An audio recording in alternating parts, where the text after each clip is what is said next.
Hey nerds, with the release of Tarkir Dragonstorm, we got a bunch of new legendaries to build fun and spicy decks with. And for the first deck of the Tarkir season, we have an absolute banger with Teval the Balanced Scale. This Sultai dragon wants us to move cards in and out of our graveyard, and if this sounds familiar, you might have seen my previous deck tech on Tormod the Desecrator and Kamal Heart of Krosa. Now both of these decks are basically the same, but instead we also get blue and untapped zombies, and a commander that actually fills the graveyard. Now, there are a few ways to build this commander. Teval is a great commander for lands, self-mill, dredge, zombies, or even a Garuda Doom of Depths companion deck. Now, as always, you can find my list in the video description below, but keep on watching for some cool upgrades at the very end. Alrighty, let's get into it. In order to remove cards from our graveyard, we need to get cards into our graveyard. Our commander obviously helps with this, but there are several mana dorks that will mill us, like Deranged Assistant, Milliken, and Skull Prophet. But only milling 1 or 2 cards a turn isn't enough for us to pump out a zombie army. We can mill with enter triggers from cards like Stitcher Supplier, Aftermath Analyst, and Satyr Wayfinder. If you love the Fallout set, rad counters are another great way to fill the graveyard. Now, I've only added Screeching Scorchbeast and Tato Farmer to my personal list. Both of these creatures have overperformed in every deck I've played them in. But the Wise Mothman is also a creature I considered, it just didn't make the cut for me personally. One of my favorite creatures in the deck though is Underrealm Lich. I really wish this creature was legendary. I mean, there is a legendary creature with this effect, it's Tygam's DC's Hand, but Underrealm Lich replaces all of your draws, not just your first. So if you draw 3 with something like Treasure Cruise or a Wheel, you get to see 9 cards, or even more if you're wheeling like 7. You also dodge draw taxes like Smothering Tithe and Orcish Bowmasters. And like I said at the start of the video, you could also build a Garuda Companion deck. I actually have a Sidisi Garuda Companion deck tech from about 2 years ago on the channel, which you should probably check out. I think there'll be some cool tools in there if you're looking to build it this way. As for the Noncreature Mill, Life from the Loam is probably my favorite spell of all time, and can give you multiple zombies a turn thanks to its dredge ability, where you can dredge it back into your hand, which triggers your commander, then you cast it and get a land back, which triggers your commander. And another powerful dredge card in the deck is Dakmor Salvage. You can combine this with the Gitrog monster, create a ton of zombies on your end step, or have an instant speed discard outlet in play. The loop is pretty complicated, but the basic idea is you discard Dakmor Salvage if you have more than 7 cards in hand at your end step, or at instant speed, which triggers Gitrog, allowing you to draw a card. But instead, you dredge Dakmor back into your hand. Now if you mill a land off the dredge, you can draw another card. And then you'll go to clean up again, or discard Dakmor Salvage with the effect, putting it into the graveyard, triggering Gitrog, and then you dredge it again. Basically, you keep looping this to mill yourself out. If you want to learn more about this combo, check out one of the many Gitrog CEDH primers online. I didn't include any ways to win off this in the deck personally, but it's something you can consider if you really like some weird combo decks. Grapple with the Past is another way to draw cards from your graveyard. Now, I had Grizzly Salvage in the deck originally, but it doesn't actually mill or trigger our commander. I mean, yes, Grizzly Salvage does kind of mill, but it doesn't put the cards into the graveyard before we select them, so that's why I went with Grapple over it.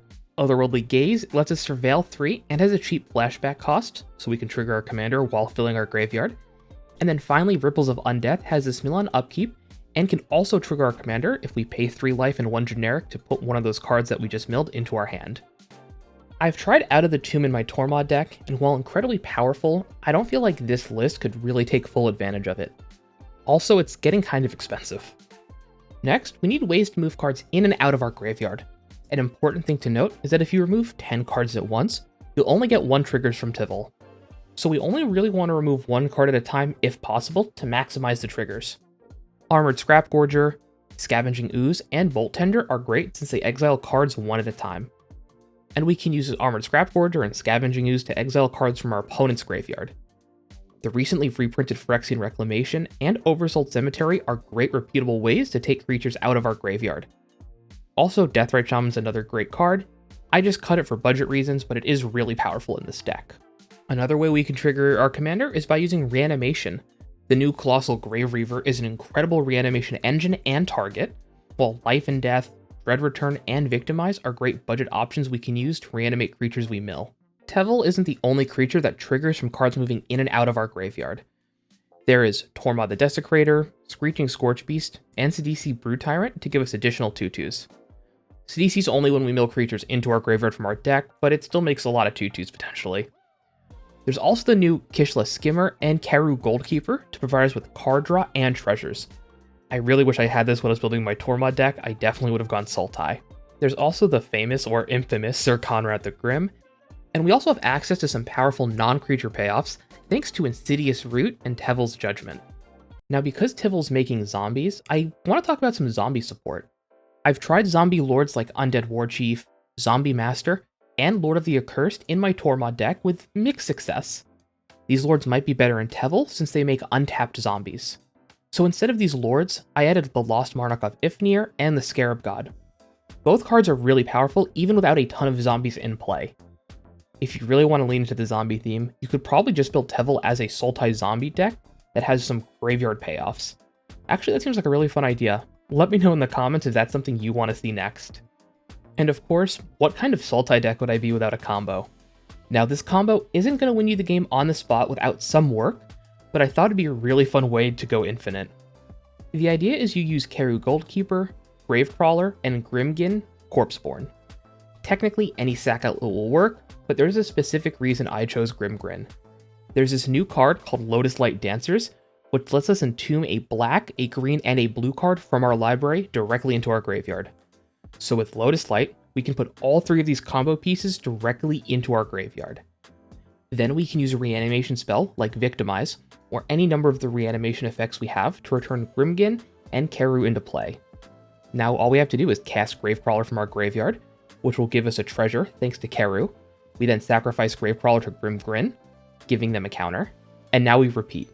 If we have our Commander or Tormod in play, we can get infinite zombie tokens, or we can just win the game with Sir Conrad the Grim. This isn't the most efficient combo, but I love the fact that we can tutor for all three pieces from a single creature, which we can also reanimate that creature to then tutor these to reanimate them. If you want to streamline the combo, you can add Warren Soul Trader or Phyrexian Altar as sack outlets, and then whatever Blood Artist effect you want. I didn't add these cards for budget reasons, but they are really powerful here. Now, speaking of expensive cards, let's talk upgrades. If you love Teval and you want to improve the deck, there are some really easy upgrades we can make. First, we can add some more self-mill with Overlord of the Baelmerk, Hermit Druid, and the mentioned Out of the Tombs. Now, Overlord and Out of the Tombs are incredibly powerful value pieces that just help fuel our game plan, and Hermit Druid can become a one-card combo if you include Thassa's Oracle in your list, and you don't run any basics. That way you can guarantee the win with Hermit Druid, some cards like Narcomoeba, and then Dread Return. But I like Hermit Druid as a fun value card instead. You can also add more land payoffs and switch the deck to the pseudo-land themes. Azusa Lost But Seeking, Ancient Green Warden, and AC Tyrant of Gyre Strait are great if we can play additional lands from our graveyard. Field of the Dead is another option as a great way to generate a lot of zombies from a land. And if you do decide to go this route, I would probably add Zurin Orb and Sylvan Safekeeper as a way to sacrifice lands. Zurin Orb and Safekeeper aren't actually that expensive, and maybe you can just put them into the current list since we have Life from the Loam. And the final set of upgrades are just kind of generically powerful cards that you can put into any version of this list. Natural Order, Craterhoof Behemoth, and Glintleaf Archdruid. Natural Order and Craterhoof is a tried and true combo that can easily win the game on the spot for you, and Craterhoof was just reprinted, so now's a great time to pick one up. And Glintleaf Archdruid can steal someone's lands, because all of your zombies are actually zombie druids. And if you have Seedborn Muse, you can take everyone's lands on the beginning of their turn. I wish there were more druid payoffs, but there just aren't enough to build a dedicated druid deck. And that wraps up my Teval the Balanced Scale Sultai Shuffle deck tech. If you want more deck techs like this, definitely let me know in the comments section down below. I'm currently working on a Zurgo Stormrender Mardu Goblins list, which seems so incredibly fun. And after that, I'm kind of leaving it up to the community and seeing what inspires me. I know my video pace has been a little slower than usual. I've been busier with work and just been a little burnt out, but I'm hoping to pick the pace back up soon. So any inspiration would be super helpful. And yeah, alrighty nerds, I'll see you in the next one.